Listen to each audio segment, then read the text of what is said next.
Hi అండి. అందరికీ నమస్కారం. Welcome to my channel. ఈ వీడియోలో ఏపీ ప్రభుత్వ ఉద్యోగులకు మరియు పెన్షనర్లకు వచ్చే నెల నుంచి జీతాల పెంపు డీఏ హైక్ అట్ 3.4% పూర్తి వివరాలు వీడియోలో తెలుసుకుందాము. వీడియోనైతే ఎక్కడే కానీ స్కిప్ చేయకుండా ఎండ్ వరకు చూసేయండి. అప్పుడే ఇన్ఫర్మేషన్ పూర్తిగా అర్థమవుతుంది.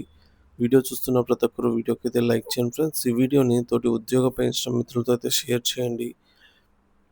కొత్తగా మన ఛానల్ చూస్తున్న వారు ఇంకా ఎవరైనా సబ్స్క్రైబ్ చేసుకున్నట్లయితే వెంటనే మన ఛానల్‌ని సబ్స్క్రైబ్ చేసుకోండి. సో, దీని ద్వారా నేను చేసే లేటెస్ట్ వీడియోస్ అన్నీ మీ వరకు రీచ్ అవుతాయి. ఇక ఆలస్యం చేయకుండా వివరాల్లోకైతే వెళ్ళిపోదాము. ఫ్రెండ్స్, ఇక విషయానికొచ్చినట్లయితే ఆంధ్రప్రదేశ్ రాష్ట్ర ప్రభుత్వ ఉద్యోగులు, ఉపాధ్యాయులు మరియు పెన్షనర్లు ఎదుర్కొంటున్నటువంటి ప్రధాన ఆర్థిక సమస్యల్లో ఒకటైనటువంటి కరువు భత్యం, డీఏ చెల్లింపులలో కొరత పురోగతి కనిపించనుందన్నమాట. గత ప్రభుత్వం ఎన్నికల ముందు హడావిడిగా ప్రకటించిన 2023 జూలై నెలకు సంబంధించిన 3.64% డీఏ జూన్ నెలతో కలిపి జూలై మొదటి వారంలో ఉద్యోగుల ఖాతాల్లో అయితే జమ కానుంది. ఇది ఉద్యోగుల నెలవారీ జీతంలో స్వల్ప పెరుగుదలకు దారితీస్తుంది. అయితే ఏళ్ల తరబడి పేరుకుపోయినటువంటి భారీ బకాయిల చెల్లింపు విషయంలో మాత్రం ఇప్పటికీ అస్పష్టత కొనసాగుతూనే ఉంది. దీనిపై కొత్తగా కొలువుదీరినటువంటి కూటమి ప్రభుత్వంపైనే ఉద్యోగులు భారీ ఆశలైతే పెట్టుకున్నారు. డీఏ చెల్లింపుల పరిస్థితి 2023 జనవరి డీఏ గత ప్రభుత్వం 2023 జనవరి డీఏ నెలకు సంబంధించి ఏప్రిల్ నెల జీతంతో కలిపి చెల్లించింది. అయితే ఈ డీఏకి సంబంధించి అరియర్స్ డబ్బులు మాత్రం ఇంకా ఇప్పటికీ జమ కాలేదన్నమాట. జూలై 2023 డీఏ విషయానికి వచ్చినట్టయితే 3.64%తో పెంచి జూలై నెల జీతంలోంచి అయితే ఈ విధంగా మనకు జమ చేయడం జరిగింది. జూలై 2024 నుంచి.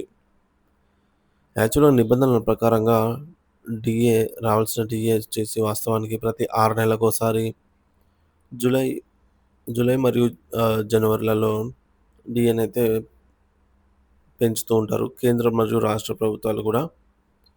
ఈ లెక్కను చూసుకుంటే 2024 జనవరి నుంచి కొత్త డీఏ రావాల్సి ఉంది. కానీ దీనిపై ఇంకా ఎటువంటి అధికారిక ప్రకటన వెలువడలేదు. ఏరియర్స్ అందని ద్రాక్ష ఉద్యోగుల ఆవేదన. డీఏ ప్రకటించడం ఒక ఎత్తు అయితే దానికి సంబంధించి అరియర్స్ సకాలంలో చెల్లించడం మరొక ఎత్తు. ఆంధ్రప్రదేశ్లో గత కొన్నేళ్లుగా డీఏ అరియర్స్ చెల్లింపులో తీవ్ర జాప్యం జరుగుతోంది. భారీ బకాయిలు. అంచనాల ప్రకారంగా 2018 నుంచి 2023 వరకు పేరుకుపోయిన డీఏ బకాయిలు ఒక్కో ఉద్యోగికి సుమారుగా 2-3 లక్షల వరకు రావాల్సి ఉంది. ఈ మొత్తం ఉద్యోగుల ఆర్థిక ప్రణాళికపై, వారి కుటుంబ అవసరాలపై తీవ్ర ప్రభావం చూపుతోంది. గత ప్రభుత్వం ఈ డీఏ బకాయిల చెల్లింపులను పూర్తిగా గాలికి వదిలేసిందన్న విమర్శలు ఉద్యోగ సంఘాల నుంచి వెల్లువెత్తుతున్నాయి. ఎన్నికల ముందు కొన్ని డీఏలు ప్రకటించినప్పటికీ వాటి అరియర్స్ చెల్లింపుపై ఎలాంటి స్పష్టత ఇవ్వలేదు.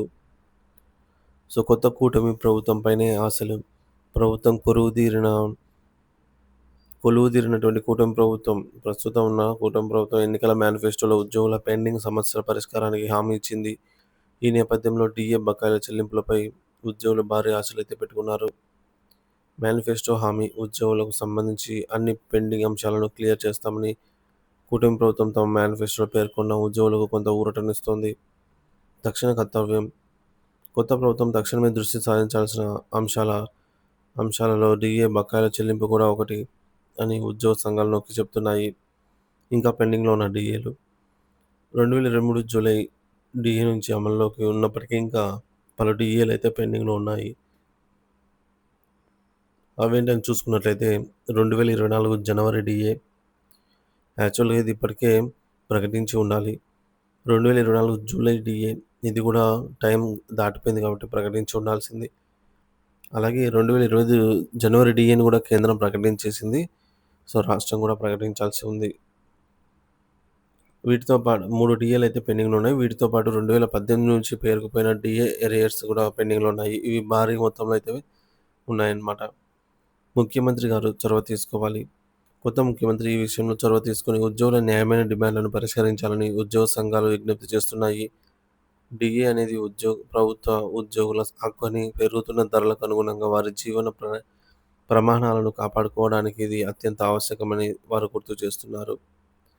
ఆర్థిక సవాళ్లు ప్రభుత్వానికి పరీక్ష. అయితే రాష్ట్రం ఎదుర్కొంటున్న తీవ్ర ఆర్థిక సవాళ్ల నేపథ్యంలో ఈ భారీ బకాయిలను ఒకేసారి చెల్లించడం ప్రభుత్వానికి కష్టసాధ్యం కావచ్చు.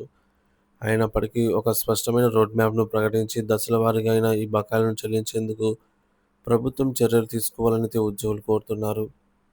జూలై నుంచి అందనున్న 3.64% డీఏ ఉద్యోగులకు కొంతమేర ఊరట కలిగించినప్పటికీ అసలు సమస్య అయినటువంటి భారీ డీఏ బకాయిల ఈ చెల్లింపులపైన అందరి దృష్టి నెలకొంది. కొత్త కూటమి ప్రభుత్వం ఈ విషయంలో ఎలా స్పందిస్తుందో, ఉద్యోగుల ఏళ్లనాటి నిరీక్షణకు ఎప్పుడు తెరపడుతుందో చూడాలి. ఈ సమస్య పరిష్కారం కొత్త ప్రభుత్వానికి ఒక అగ్ని పరీక్ష లాంటిది అని చెప్పవచ్చు. ఉద్యోగుల విశ్వాసాన్ని చురగొనడానికి, పరిపాలనలో తమ నిబద్ధతను నిరూపించుకోవడానికి ఇది ఒక మంచి అవకాశంగా కూడా ప్రభుత్వం భావించవచ్చు.